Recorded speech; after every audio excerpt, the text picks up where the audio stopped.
नमस्कार दोस्तों, आपका हमारे चैनल में बहुत बहुत स्वागत है। आज हम जानेंगे गणपति बप्पा मोरया के बारे में। आगे गणेश चतुर्थी आ रही है, तो आज हम जानेंगे गणेश चतुर्थी के बारे में कि गणेश चतुर्थी कब है और किन नियमों का ध्यान रखना चाहिए, गणेश जी महाराज का विसर्जन कैसे करना चाहिए और किस प्रकार घर में लाना चाहिए। तो इन सभी बातों को ध्यान में रखते हुए हम जानेंगे कि क्यों वर्जित है इस दिन चंद्र दर्शन। तो आप प्लीज़ वीडियो में अंत तक जरूर बने रहिएगा और अगर आपको वीडियो पसंद आती है तो प्लीज़ लाइक करें, सब्सक्राइब अवश्य ही करें, क्योंकि यही एक जरिया है जिससे मुझे पता लगता है कि आपको मेरी वीडियो पसंद आई है या नहीं आई है।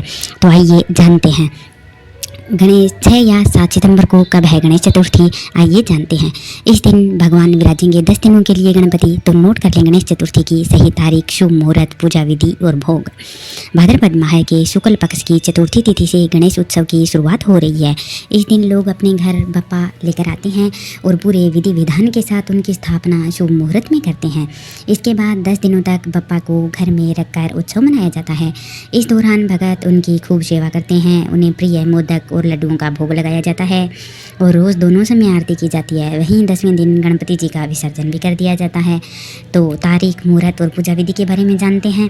तो इस साल शुक्ल पक्ष की चतुर्थी तिथि 6 सितंबर की दोपहर 3:01 से शुरू होगी और इसका समापन 7 सितंबर की शाम 5:37 पर होगा। वहीं उदय तिथि के अनुसार गणेश चतुर्थी 7 सितंबर शनिवार को मनाई जाएगी। गणेश चतुर्थी के दिन आपको स्पेशल भोग लड्डुओं का लगाना होगा। भगवान गणेश को लड्डू बहुत पसंद है। आप बेसन या बूंदी से बने लड्डुओं का भोग लगाएं और आप घर पर बनाएं तो बहुत ही अच्छा है। इसके साथ ही आप मोदक का भी भोग लगा सकते हैं। बप्पा को मोदक भी बहुत पसंद माने जाते हैं। पुराणों में ऐसा उल्लेख है कि गणेश जी बचपन में अपनी माता पार्वती के द्वारा बनाए गए मोदक पल भर में ही चट कर जाते थे। इसी प्रकार भोग के साथ जानते हैं मुहूर्त।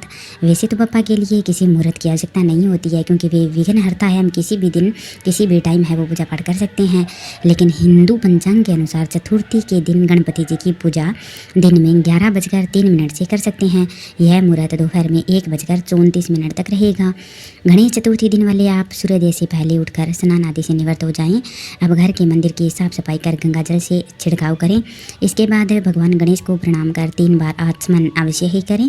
अब बप्पा की मूर्ति स्थापित करें। इसके बाद भगवान गणेश को जनेऊ, वस्त्र, चंदन, दुर्वा, धूप, अक्षत, दीप, पीले फूल और फल अर्पित करें। पूजा करते समय भगवान गणेश को 21 दुर्वा जरूर अर्पित करें। दुर्वा अर्पित करते समय श्री गणेशाय नमः दुर्वा कुरानम समर्पयामि मंत्र का भी जप कर सकते हैं। ओम गं गणपति मंत्र का भी जप कर सकते हैं। जो भी आपको उचित लगे आप मंत्र का जाप अवश्य करें। भगवान गणेश को लड्डू और मोदक का भोग लगाएं। पूजा के अंत में बप्पा की आरती करें और प्रसाद भी बांटें। हालांकि 10वें दिन अनंत चतुर्दशी के दिन बप्पा को विदा किया जाता है और गणेश चतुर्थी पर कई शुभ योग भी बन रही हैं। इस दिन चित्रा नक्षत्र, ब्रहा योग, स्वाति नक्षत्र, इंद्र योग और स्वार्थ सिद्धि योग भी बन रहा है। और गणेश चतुर्थी पर चंद्र दर्शन भी वर्जित होता है। इसके पीछे कुछ कहानी भी कही गई है जो मैं आपको आगे बताऊंगी। गणेश चतुर्थी के दिन ऐसा कहा जाता है कि चंद्रमा देखने से मिथ्या दोष लगता है। तो भगवान कृष्ण ने इस दिन भाद्रपद शुक्ल की चतुर्थी को चंद्रमा देखा था, इसलिए कान्हा पर चोरी का झूठा आरोप भी लगा था। भगवान गणेश को प्रथम पूज्य माना जाता है और वह सभी गणों के स्वामी भी हैं। उनकी पूजा करने से न केवल सुख समृद्धि बल्कि ज्ञान की भी प्राप्ति होती है। किसी भी नए काम की शुरुआत यदि हम करना चाहें तो गणेश जी के नाम से की जाती है तो वह हमेशा सफल होता है। वैसे तो रोजाना ही भगवान गणेश जी की पूजा की जाती है, लेकिन सप्ताह में बुधवार का दिन उनकी पूजा के लिए समर्पित होता है। तो वहीं विशेष फल की प्राप्ति के लिए भाद्रपद माह और भी शुभ होता है। इसलिए इन 10 दिनों का खास महत्व बहुत अधिक है, वो बढ़ जाता है।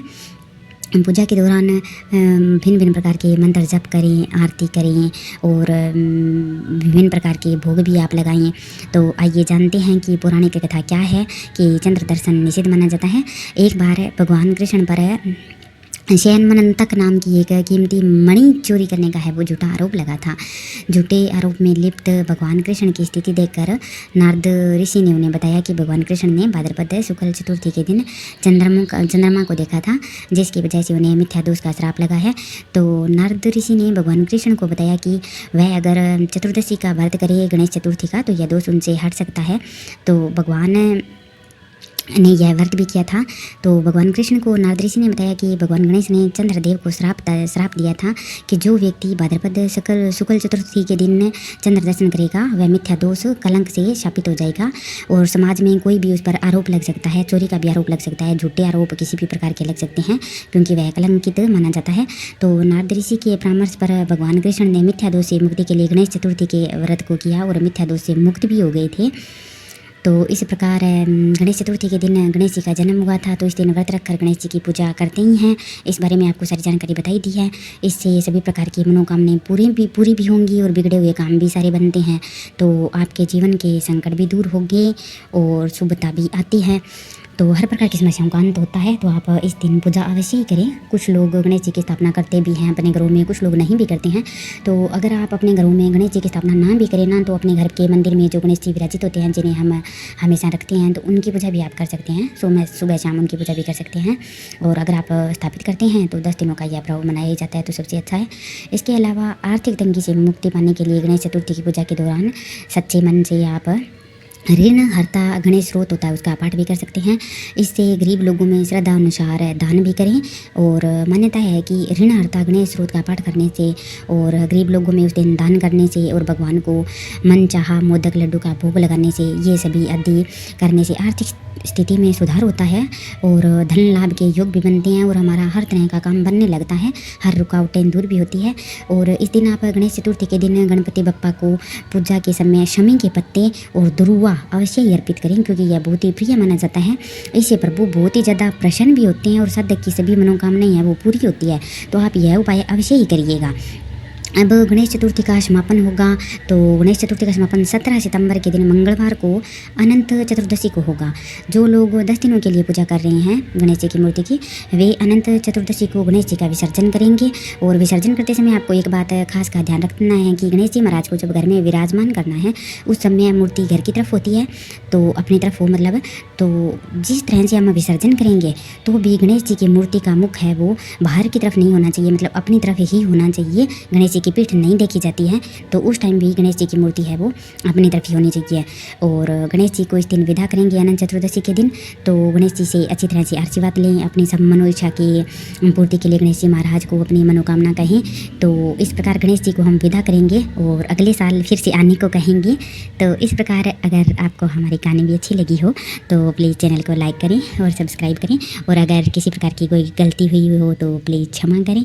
और आपका बहुत बहुत धन्यवाद। किसी प्रकार की कोई और जानकारी लेनी हो तो प्लीज़ कमेंट बॉक्स में ज़रूर पूछिएगा। धन्यवाद।